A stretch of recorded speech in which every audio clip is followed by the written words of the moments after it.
it's pretty rare that you get time to reflect upon your own work. I be on about reflective practice to my staff in Western Australia every day, and it's really become a core part of our practice. But it's very rare that, you know, I think back 27 years ago to the day that I started working in community arts practice, and it was very much by accident and very much being thrown into the deep end of community arts. And I didn't really even know what it was. So when I was putting this together, I was really happy that I found two really pivotal photos from that time.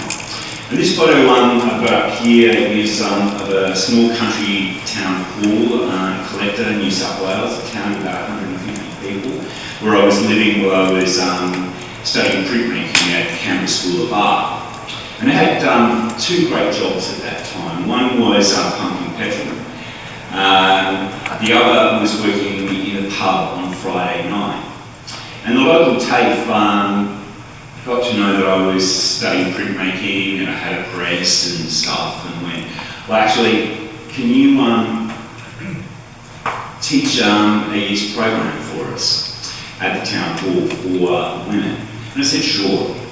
So this was, I guess, my first entry of the hall. It was like this, and then the next day when I went in, this is pretty much what I was confronted with. You know, but I guess, you know, having pumped petrol every Wednesday and worked at the pub on Friday nights, there was half the town missing. I guess the women who weren't members of the CWA.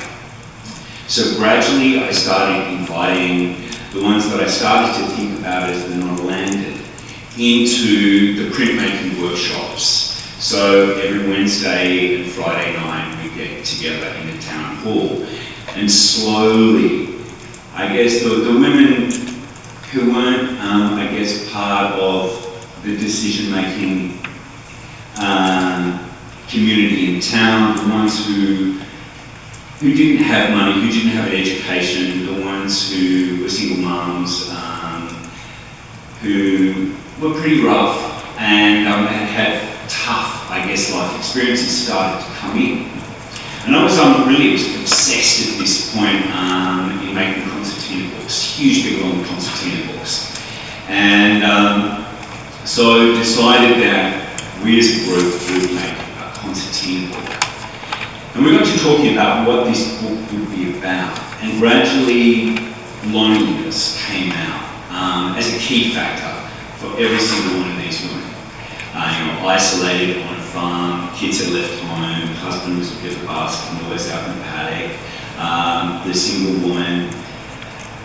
Everyone was lonely, so we made the Book of Lonely over a 12-month period, just prints that told little vignettes of each of these women's lives. And I didn't know what community arts was at this time. All I knew about was studio practice and living in a country town. So it was really, I guess, a lovely entrance for me, and a blind entrance into community arts practice. And when I graduated from art school, I headed off to Western Australia, and it was at a time, I guess, of deep recession, and Western Australia was a pretty tough place to land in. But something happened which was really great just after I got there. One of the large disability institutions decided to pilot an arts and disability program. So they had two positions that they advertised for two artists to come and work in a very large residential institution for adults with acquired brain injury and intellectual disabilities. So I got one of those jobs. At this stage, I guess, in Western Australia, there was no history of disability arts practice. And we were pretty isolated, way over the other side of the country. And just to kind of give you an idea of how isolated we were back in 1990, 1991, it used to cost $1,200 to fly back and forth from Sydney to Perth. So you're kind of trapped there. And You know, we didn't have access to internet, we didn't have access to computers in the way that we do today. We didn't have smartphones, we were isolated.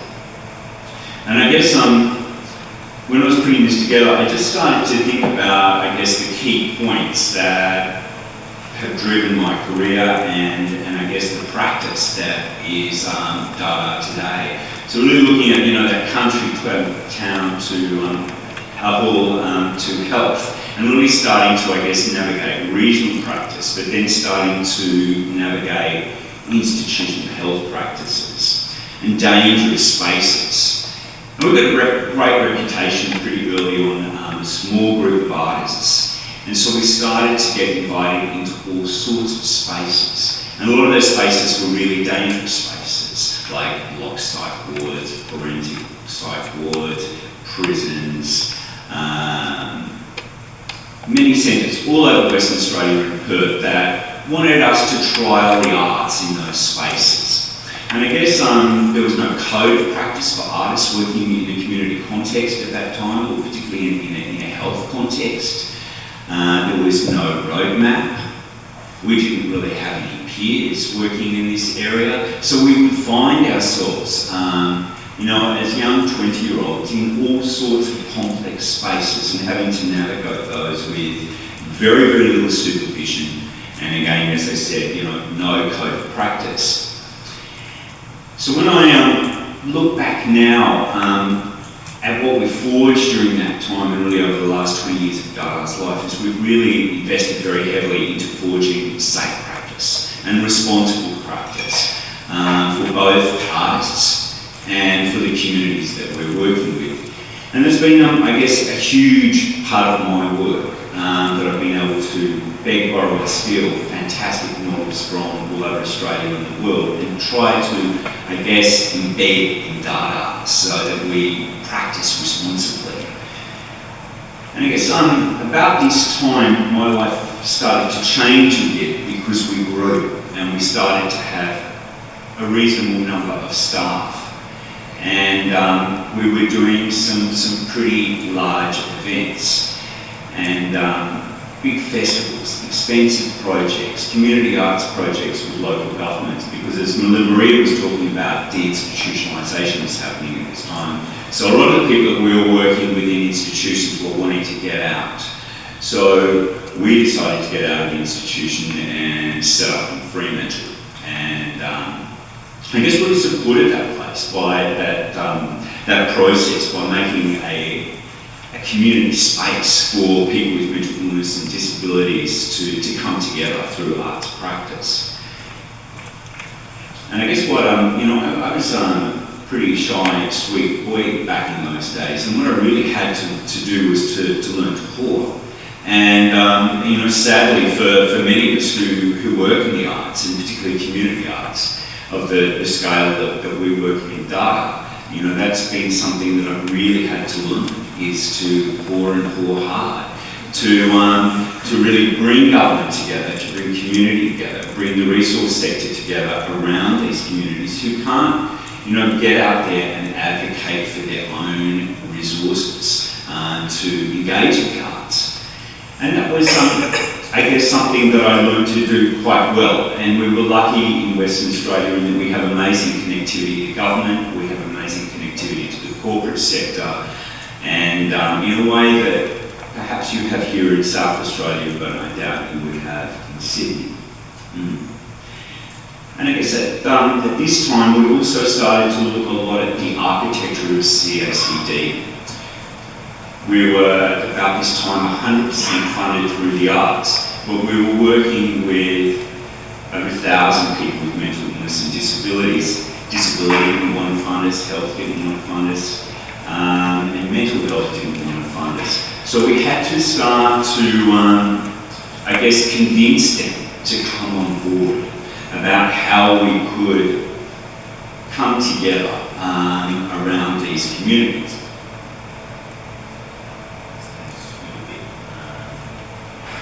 So what we realised that we had to do, particularly with health and disability, was to actually start to prove the cultural impacts, the social impacts and the health impacts of our work.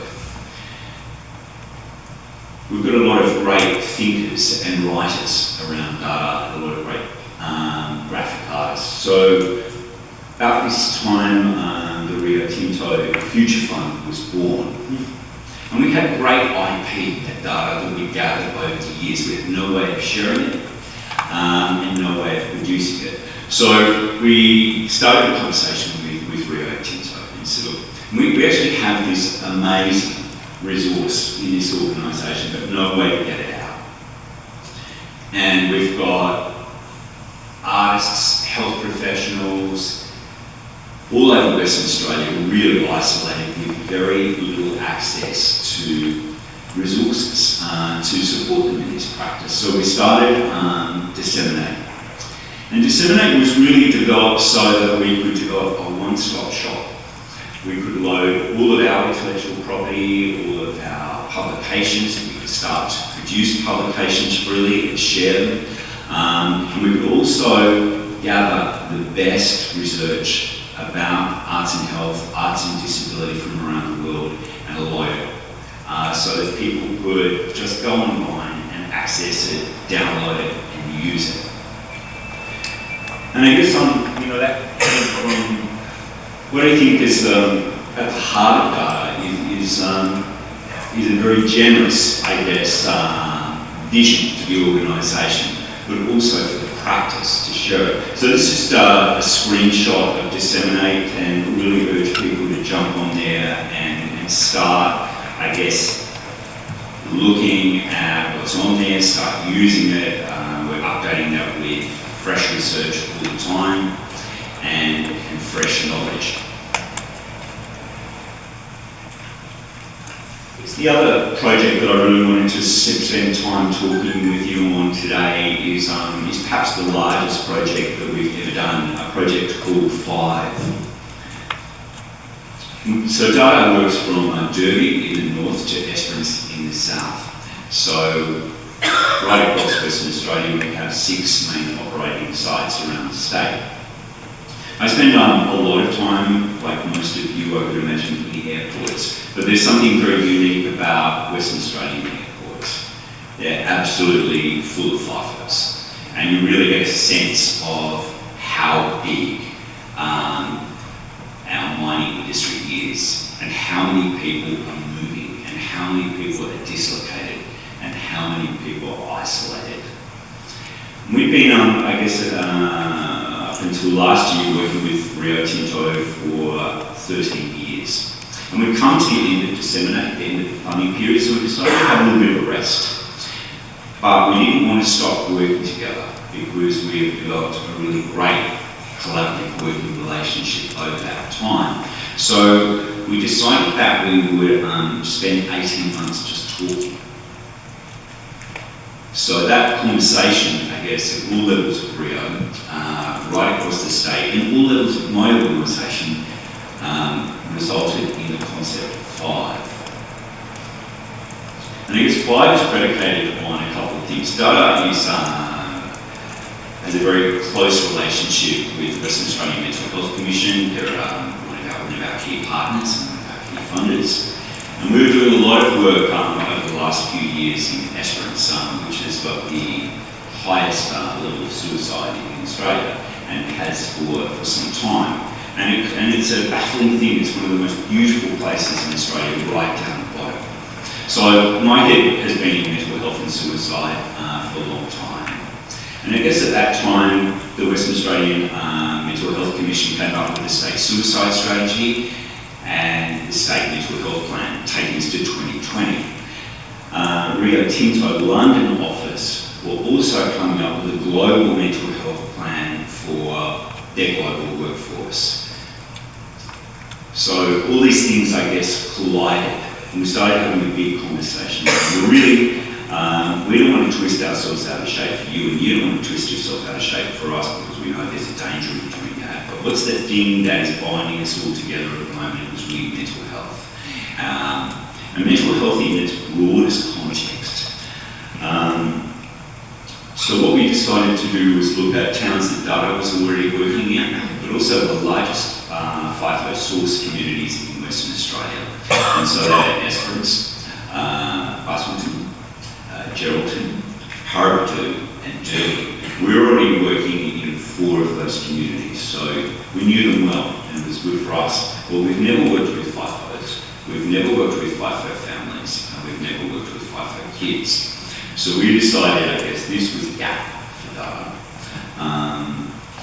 And for Rio Tinto and the Mental Health Commission, they decided that, yeah, just to give us a statewide impact. So we built, I guess, this very complex project that's really looking at bringing community arts and cultural development and mental health together. Art and Working Life, regional Western Australia. We developed a whole range of social impacts that we dedicated, I guess, to focusing upon over the life of the project.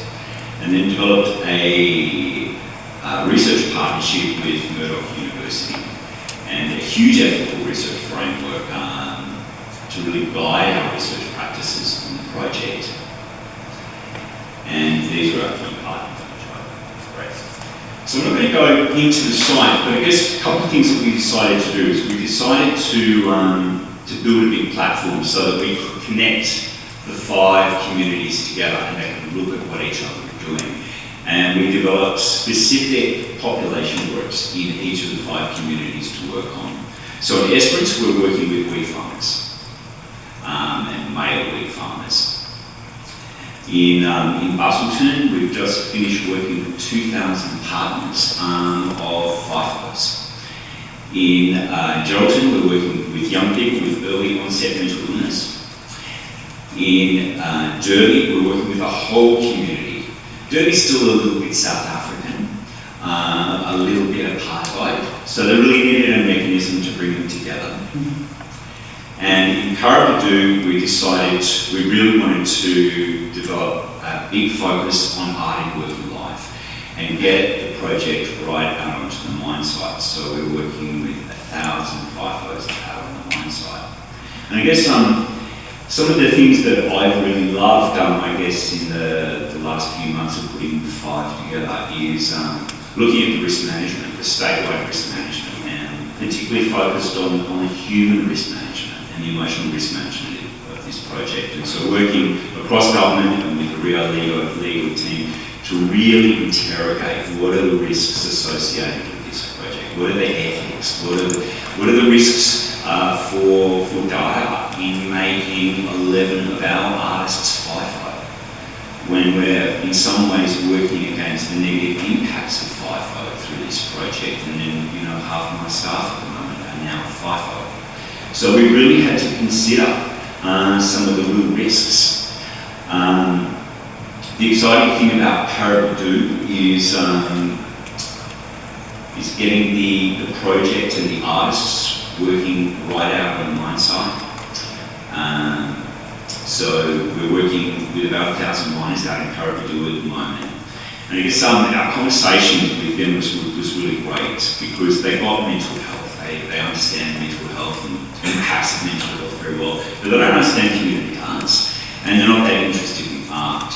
But we found some great ways in. I guess what we were really interested in doing in Parramatta was harnessing the unique skill sets of the mining workforce that most of us don't have access to, the unique processes and the scale that is potential when you get access to a mine workshop.